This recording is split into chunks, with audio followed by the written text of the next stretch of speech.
impacto muito grande no Brasil, até menos do que as pessoas imaginam, né? Então a gente ajudou a fazer tecnologias que alcançam aproximadamente 70% da população. Então eu sempre costumo dizer que o CEIA ele é uma singularidade no ecossistema brasileiro por ainda funcionar dentro da universidade. Vai continuar funcionando, né? Então a gente quebrou paradigmas com isso e essa transição dentro do CEIA ela já está acontecendo desde 2022, na verdade, então não é de agora, tá? A Thelma já tinha assumido como diretora-geral desde metade de 2022, então já tinha planos nesse sentido. Eu recebi ao longo de 15 anos, acho que muitas ofertas de deixar o UFG, tá? Principalmente fora do Brasil, mas fora do Brasil eu sinto mais compaixão em sair daqui. E aí dentro desse processo, eu acho que dentro do EA Brasil a gente tem a condição de fazer algo ainda maior, tá? Por quê? Porque numa pegada institucional um pouco mais livre, mas não no sentido pejorativo, tá? Mas de fato construir dentro da universidade tem suas particularidades, suas vantagens como desvantagens, como tudo na vida, né? Mas acho que com o AI Brasil a gente tem a oportunidade de dar um passo adiante em fazer uma mobilização, principalmente empresarial, para a gente aproveitar essa janela tecnológica tão importante que afeta muito as nossas vidas e a nossa sociedade. Eu acho que esse senso de urgência que me motiva, tá? Para que a gente tenha um novo instrumento que até é complementar ao CEIA, não é substitutivo, né? Aditivo, ele é complementar, para que a gente some forças com um propósito único de promover a competitividade do Brasil. Perfeito. Eu queria ver um pouquinho do Pedro. Se você vai impactar, você muda. Então acho que o que a gente quer fazer é trazer essa tecnologia para todo mundo, porque vai melhorar a vida delas, elas vão ganhar dinheiro. Nosso objetivo é com que elas façam dessa ferramenta até o meio de sustento. Então, aí que está o viés empreendedor. E a partir daí a gente vai criar uma transformação e aí depois pode se regular. O problema de regular é que nem uma jornada empreendedora. Você se joga, né? Você vai jogando, querendo descer uma montanha de esqui. Você não sabe o caminho, você vai fazendo e pilotando. Então você não dá para falar, você vai por aqui regular. Tem que ter alguma regulação, mas eu acredito muito que a gente adotando, a gente vai aprender. Então quanto mais a gente tiver liberdade para adotar mais rapidamente, mais impacto vai gerar. E mais falar, aqui a gente precisa olhar porque está afetando uma coisa que vai além, né? Precisa ter alguma regulação porque está afetando as pessoas diretamente. Mas os benefícios são tão grandes, né? Bons, que eu acho que a gente precisa, né? Correr, por isso que a gente precisa correr, né? Porque a vantagem, né, que a regulação, às vezes, ela demora mais. Então, por isso que agora o professor vindo, a gente vai correr para mostrar essa corrida, né? De como é que a gente impacta mais rapidamente para fazer a coisa acontecer. E você fala, mas isso... porque as pessoas, a gente que foi no GTC, né? É incrível o poder dessa tecnologia do que para fazer. A gente está olhando só uma coisinha assim, né? Só uma coisa de mexer texto, tal, tem um robôzinho, tal, mas tem muita coisa que está aqui, que a hora que as pessoas descobrirem, né, essa informação que vaga por aqui, como pode impactá-las? Então, acho que isso é uma coisa que até só no Brasil que a gente tem isso, porque nos Estados Unidos, nos outros países, é uma coisa muito fechada no quadradinho, tecnologia. A gente foi no evento lá, né? Sim. O evento é muito focado em deep tech. Até falei para uma moça lá, né? Amor, você está querendo fazer uma formação e tal, mas isso aqui está muito, muito voltado para pessoal de tecnologia, né? Se você quiser democratizar, você tem que ter um outro linguajar. Eu acho que o que me fascina aqui, né, a Thelma e o Anderson, porque eles trouxeram isso desde sempre, entendeu? Não foi uma coisa de tecnologia, foi de olhar a pessoa, o ambiente, a jornada e ver o que eles fizeram em 5 anos. Então eu fico muito feliz, né, de ter isso no Brasil. Na hora que eu fui lá, 1 ano atrás, né, 1 ano e pouco, eu cheguei lá e falei, o que é isso? Depois ele me convidou para ir ver os calouros. Você viu o vídeo ali? É inacreditável, isso só tem no Brasil. Né? Só tem porque a gente é uma cultura que precisa ajudar. né? Apesar das coisas que a gente olha, das regulações que vão ver, né? É que nem grandes tecnologias que vão como é que se diz, atropelar, né? Então a gente quer adotar rapidamente a IA para que as pessoas vejam o impacto e vejam como poderosa ela é para o bem das pessoas. E a gente vê ali que as empresas ainda estão meio tímidas com a IA aqui no Brasil, né? As poucas que ainda estão colocando ainda nesse sentido, ainda é usar a IA um pouquinho para ajudar ali na hora da reunião, no texto, mas ainda tem a implementação da IA agêntica. Como que a gente pode fazer esse incentivo? Como que você acha que a IA Brasil pode ajudar nesse incentivo? Eu, sem citar o nome da empresa, mas eu tenho uma experiência marcante da semana passada. É uma empresa muito grande aqui no Brasil, conhecida até por, né, uma marca que tem conhecida pelo Simples aqui, mas que ilustra. Eu quero ir para São José, nos Estados Unidos. Eu tenho N opções sobre isso. Eu posso descer no aeroporto de São José, eu posso descer em São Francisco e pegar um táxi de $200. Eu tenho uma infinidade de malha aérea para chegar lá. E é uma série de coisas. Eu tenho que pesquisar voos, eu tenho que pesquisar hotéis, tenho que pesquisar transporte terrestre. Entende como uma cadeia de decisões? Isso um agente consegue fazer. Tem que estar lá no primeiro escalão, entendeu?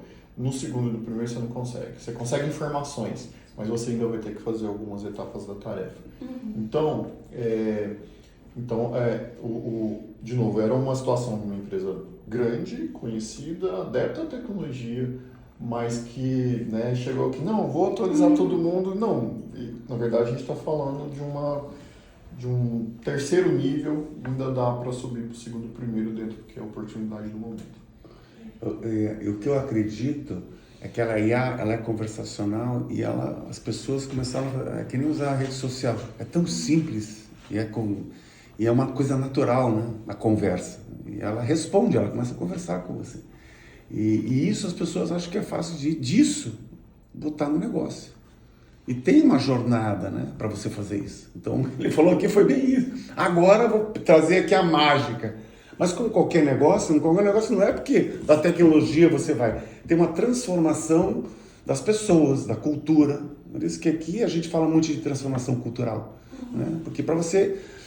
as pessoas têm que tirar o medo. Então, nosso propósito, como é que tira o medo? Né? Porque como é que, depois você viu ali, vai tirar meu emprego. Então, é uma jornada que você tem que falar, tem que ser de dentro para fora. No sentido que as pessoas querem, não, vou botar isso aqui e tal. E aí tem que ir nesses layers. Né? Tem muito layers ainda para serem alcançados. E as pessoas acham que elas estão... tá no WhatsApp, ela responde, ela é inteligente. Aí depois, eu vou botar essa inteligência que é surreal. Não, mas é que nem você está fabricando iogurte e você acha que é fácil fabricar queijo, entendeu? E aí você, não, agora eu tenho uma fábrica de iogurte, né, porque é leite, agora vou... Não é assim, você tem todo um processo.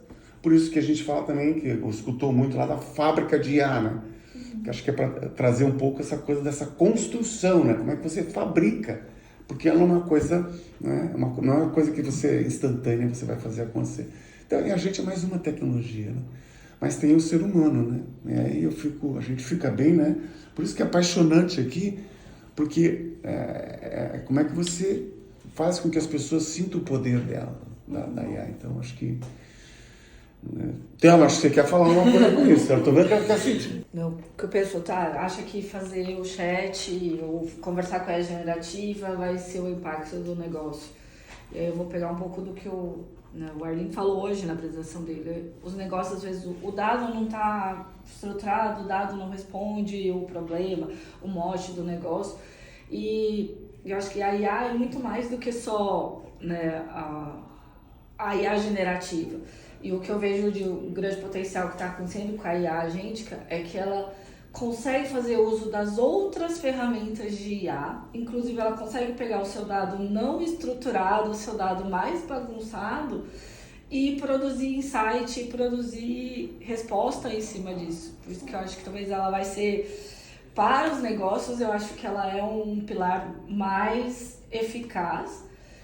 Mas também eu acho que falta, e acho que a gente tem que levar, que a IA Brasil vem para trazer essa cultura, o CEIA também busca isso, que você tem que saber também qual é a melhor IA para resolver o seu problema, né? Não é só, né, você chegar lá e falar, não, eu quero que toda a minha empresa comece a usar, né, uma IA generativa.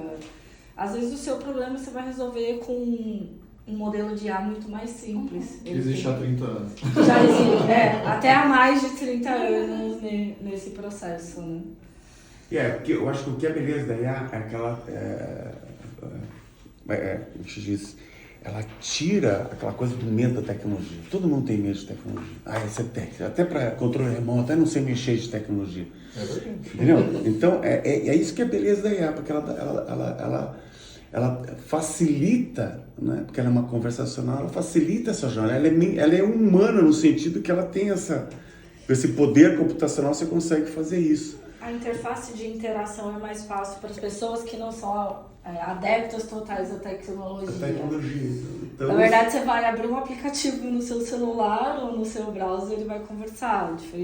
Acho que às vezes é mais fácil do que um controle remoto. Mais fácil que o controle remoto. E é isso que as pessoas falam, é tão simples, agora eu quero botar isso na minha empresa. Não, empresa, você tem todo um processo. Você controle remoto, não você precisa... Eu queria fazer um complemento, é isso mesmo. Assim, eu costumo dizer que a IA é uma nova etapa do ciclo de transformação digital, que já dura 40 anos.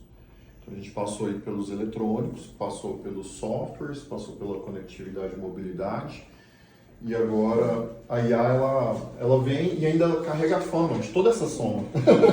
Isso! E acho que é isso que gera a chamada hype, sabe? Então você consegue hoje fazer um pedido de comida, né, rápido, rastrear por causa da soma dessas tecnologias, entende? E essa questão da facilidade, a gente fez uma estimativa aí com alguns fundos de investimento sobre teses, né, de rotas futuras, em que a principal conclusão foi o seguinte: eu, Anderson, eu nasci em 83, sou analógico e vi o mundo digital surgir, mas meu pai não, né? E os nossos pais não. Então, assim, como é que a tecnologia ela atinge essa outra camada? Porque um número cabalístico é que 30% da população do Brasil consegue usar bem um menu, e o menu ele está presente aqui nesse controle, isso é um menu, né? Então, meu pai ele tem muita dificuldade de usar um controle desse mesmo. Tá? Mas, então de cada 100 pessoas, 30, se você lançar, ela não vai ter problemas em aprender a usar um novo controle remoto ou um novo aplicativo, isso que a gente chama de interação de menu. O conversacional, ele eleva esse limite para algo entre 80 e 90. Tá? Então, isso é um novo mercado que a gente chama, entendeu? Isso. Porque meu pai, por melhor que seja alguma coisa, ele não vai ter adesão para aplicativo por causa do menu. Mas o WhatsApp, sim. Mas o WhatsApp, sim. E se, olha, porque o meu pai, ele é daquele, assim, que não só não gosta de tecnologia, como ele torce contra. Tá? Então ele torce contra o GPS, tá entendendo? Você vai ver que essa rota não é a melhor. Vai demorar mais. Vai demorar mais. Então, eu estou usando ele como exemplo, porque na verdade essa é a realidade de uma sociedade. Mas o dia que eu vi ele usar o WhatsApp, aí eu falei, não vai sobrar ninguém. Tá entendendo? E claro que ele usa mais pelo áudio e tal, mas agora a gente está falando de alcançar esse tipo de persona, por isso que sobe de 30 para 80, 90, porque essa persona fica possível de se atingir com essa nova camada, essa onda tecnológica. CEIA, como o Anderson colocou, eu já estou à frente do CEIA desde 2022 e a gente vem preparando pessoas, né?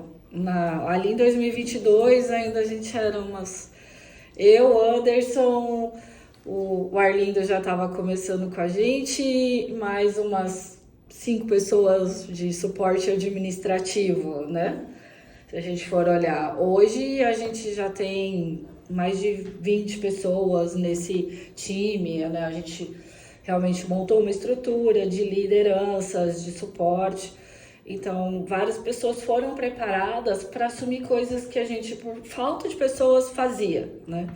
E, como o Anderson colocou, o AI Brasil e o CEIA, eles não são ações concorrentes, né? São ações complementares, né, que o AI Brasil ajuda a popularizar a inteligência artificial, a divulgar o que está acontecendo. Eu acho que é um canal excelente, é uma iniciativa excelente para realmente mostrar para o Brasil o que o Brasil faz dentro da inteligência artificial.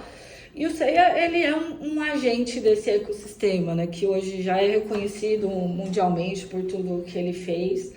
Então, dentro da história do CEIA, esse movimento fez todo o sentido. A gente vai continuar, né, nessa relação. O Anderson continua participando do CEIA como conselheiro para nos apoiar, porque a gente, né, quem tá desde a fundação sempre tem um olhar e um carinho por aquilo. Então a gente, né, vai ter, e acho que sempre a gente conversou, né, com o Pedro, há o interesse também de continuar que o Anderson continue com essa interação, só que uma carga de trabalho menor, ainda mais, já seria menor, porque a gente já tinha formado essa rede, então isso não vai trazer um impacto, né, por aquelas pessoas, o CEIA o CEIA vai continuar funcionando, a gente vai continuar fazendo nossos projetos, visando, né, estamos aí à disposição das empresas parceiras, de quem quer, né, realmente fazer IA para o seu negócio. O CEIA está aí à disposição, é uma porta de entrada, de acesso a essa tecnologia. E a ideia é justamente a CEIA fez uma coisa fantástica, porque ela conectou dois mundos que eram separados. Então, acho que isso que é o grande mérito, né? Pegou uma coisa que era P&D acadêmica e uma coisa que depois, fiz um negócio aqui, vou implantar aqui. Ele foi lá, viu o que precisa e trouxe para a academia. Isso é inovador. Então a gente quer fazer a mesma coisa. Ela tem esse poder de você ir na ponta, em 2 horas transformar uma empresa e dar aquele uau nas coisas. Então a gente quer pegar a academia, os alunos que estão estudando administração. Imagina daqui a 3 anos o cara que está estudando administração. É completamente outra realidade. Então a gente, como ele fez lá no primeiro ano já, como é que você está envolvido no negócio? Porque você vai aplicando. E é isso que mudar a cultura, né? É ser uma coisa mais única, né? Não é uma coisa... Academia, você vê, é um exemplo, não sei se ficou claro, que não tem os papéis, né? Quando a gente fala do eu, ele está ali junto com os alunos fazendo acontecer. E aí não importa a tecnologia que tiver, a gente vai fazer acontecer, porque a gente não está refém no papel de uma tecnologia. E é isso que a gente fala dessa transformação. Então a gente quer quebrar esses feudos, academia e mercado, porque a gente consiga falar, aonde que eu vou direcionar? Então é meio que transpor, né? Transpor essa barreira de que as pessoas ainda estão muito, né, naquilo que ela tem que fazer. E ela tem que transformar, né? Ela tem que impactar. Então a gente vai, muito pelo contrário, a gente vai pegar e vai multiplicar essa tese da CEIA para o Brasil inteiro. E ainda, inclusive, né, mostrar para as outras universidades, para até as outras academias. Lá no Brasil, Berserk Espírito, eu falava, tinha várias universidades falando, mas o que esses caras estão fazendo? Entendeu? É bem singular, né? É bem singular. Então, e a gente precisa, esse é o nosso grande orgulho, que isso faz parte da cultura brasileira, são brasileiros. Entendeu? Então é isso que isso está no nosso cérebro, que de repente, né, quebrar essa bolha. E foi um efeito muito legal. Quando eu fui lá, eu não acreditei, né? Eu fui lá Você vê como os encontros são, né? Importantes. É o que a gente fala da sincronicidade. Eu fui lá, era um sábado, né? Aí todo mundo falou, vem aqui e tal. Eu falei, fui. Aí ele falou outra coisa, vem aqui ver o Robocup, World Cup, em julho, né? E aí, aí fui lá e foi aí que surgiu essa coisa da liga, né? Sim. Pegamos robôs e tal. Então é a coisa que foi, né? Foi se desenvolvendo, depois botamos, agora, que legal. Então, aqui é um momento único, porque a gente quer mostrar que a gente tem um valor fantástico, né? E a gente vai fazer acontecer e acho que está tudo caminhando para que isso aconteça. Perfeito, muito obrigada, Vitor. Mas o evento é só uma forma da gente causar essa mobilização, né, embora super importante, mas tem alguns derivativos, como a própria curva de adoção tecnológica, desenvolvimento tecnológico próprio, capacitação, não no sentido de curso, mas de disseminação da cultura empreendedora e tecnológica no país. Então, acho que essas são algumas das ações mais de imediato. E como eu tenho um background mais verticalizado, né, eu sou entre aspas, doutor em tecnologia, então professor, né, então eu tenho esse viés um pouco mais verticalizado da execução técnica, então eu vou cumprir esse papel de ser um VP da área de AI mesmo, né? Para que a gente tenha essa competência técnica sobre julgamentos e decisões que a gente tem que tomar para que esse movimento aconteça no Brasil. Existe talvez um pouco da falta do entendimento do que é inteligência artificial, como usar inteligência artificial, o que eu preciso ter, porque dados são um insumo necessário para qualquer inteligência artificial poder funcionar. Então, muitas vezes as empresas nascem ou querem ser tem se falado muito do AI first, mas eu acho que o AI first é muito mais estar preparado para ter AI do que ter AI no dia zero do negócio. E como podemos estar preparado para ter AI? É coletar todo o dado que é importante, não descartar dado porque acha que pode ser irrelevante. Então, hoje já existem situações em que a gente se depara que a empresa, você chega lá, mas cadê o seu dado? Tá naquela planilha ali, ou tá naquele papel, ou... primeiro você tem que fazer uma transformação digital, ou seja, uma organização dos seus dados, para depois você ter AI funcionando ali. E um outro ponto que eu acho que eu tenho vivenciado é muito pessoal acha que LLM, que é o Large Language Model, resolve todos os problemas. Na verdade, você às vezes pode resolver com uma IA muito mais simples, que já foi desenvolvida há muito mais tempo. Uma nova etapa da transformação digital que já dura cerca de 40 anos. Tá? Começa ali com o advento dos eletrônicos, passa pela popularização dos softwares na década de 90.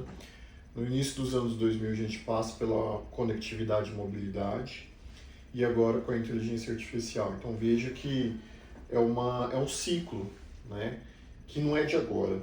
E a IA, ela se beneficia de todos esses outros ciclos.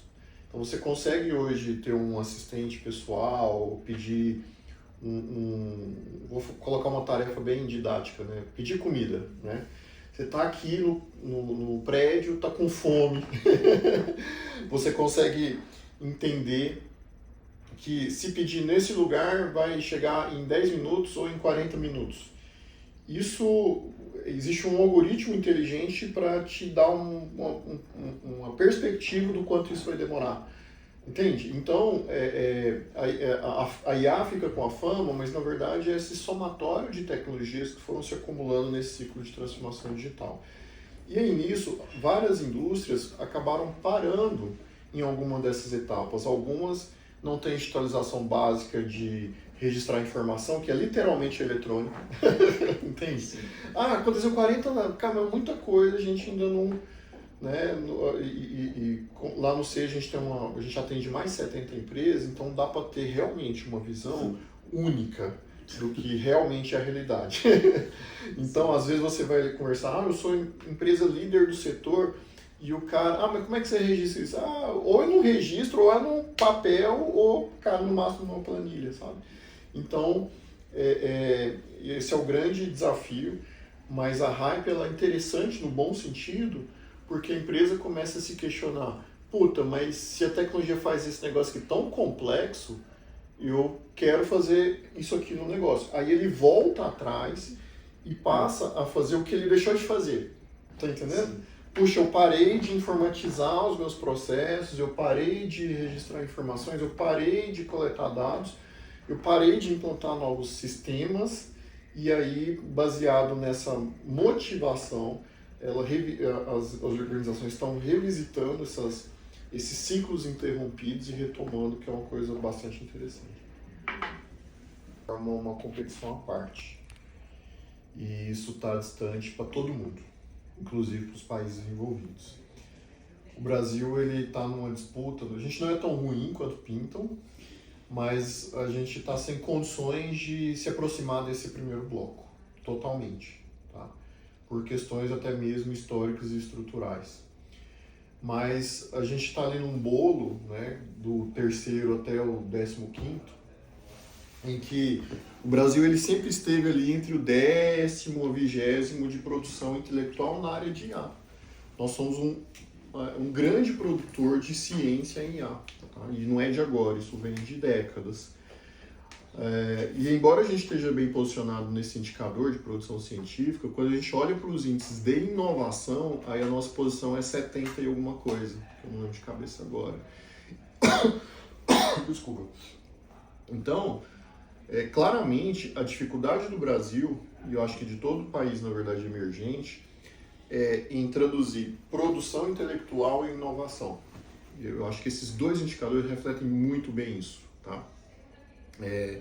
Já os países um pouco mais envolvidos, como Canadá, Alemanha, Inglaterra, Coreia do Sul, Japão, que estão melhor posicionados, porém mais em uma posição que o Brasil consegue enxergar e consegue perseguir, eles conseguem exatamente isso. Eles são excelentes produtores de conhecimento, mas também são inovadores, tá?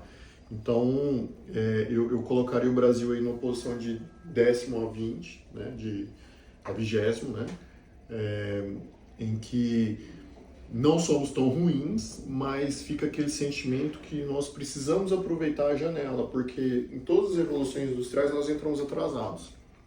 Isso tem consequência até hoje. Então, é esse senso de urgência que a gente tem que ter como sociedade, porque fazer isso daqui a 50 anos vai ter um resultado muito diferente da gente fazer hoje. Isso. CILIA, que é tecnologia por orçamentação. É a razão do porquê o carro ficava parado ali uma semana, 10 dias sem ninguém fazer nada. Por quê? Porque tinha que fazer na mão, tinha que mandar a pessoa fisicamente. E hoje você tira a foto do carro e gera o orçamento. E tira esses 7 a 10 dias, entendeu? Então, veja que a gente não está nem falando de automação, a gente está falando de habilitação do porquê o negócio não andava, sabe? Vou citar um outro exemplo, a gente tem tecnologia na área de entretenimento também, né? Em que eu consigo pegar a minha voz e colocar numa música.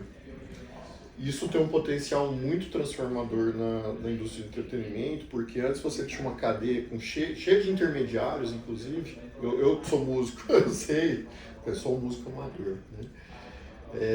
Mas que agora você está num processo de empoderamento do criativo, porque a tecnologia permite isso, entendeu? Você reduzir o papel do intermediário, entende? Sim. Então, são alguns exemplos de coisas muito diferentes que eu poderia citar como muito transformadoras e que, na soma, é benéfico. Claro que toda tecnologia, quando é inserida, alguém fica chateado, tá? Antes, quer a gente goste ou não, né? Mas táxi era coisa para rico. Eu sou dessa época. E a tecnologia, a gente pode até não gostar das empresas, ok, mas que promoveu o acesso, promoveu. Entendeu? Você faz ali distâncias curtas, eu que vim da periferia, puta, você tinha que dar uma volta no busão assim gigantesca para chegar ali do lado da periferia. Entendeu? E você trouxe novos jobs, novos trabalhos. Né? Porque você tinha que pegar o ônibus e ir para um negócio lá perto do centro para depois vir para cá, sendo que você tá a 5 quilômetros ali andando lateralmente na periferia, entendeu? E querendo ou não, essa viagem hoje custa 10, 15 reais. Então, claro que a tecnologia ela traz alguns incômodos, mas a história ela ensina que fica aquilo que beneficia mais do que causa incômodo. Tem dois tipos de empresa que adotam IA hoje.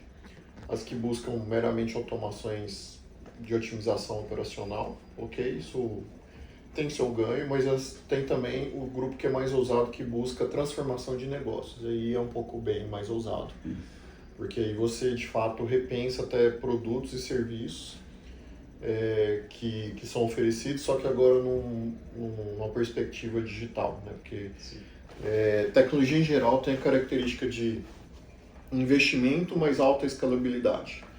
Então isso é um desafio para o empreendedor brasileiro, porque nosso ecossistema tem variáveis menos favoráveis para isso, a gente economia mais serviço, tá? Mas essa é a oportunidade na mesa. Então acho que tem essas duas perspectivas de enxergar a inserção de tecnologia, especificamente de IA hoje no corporativo. Okay.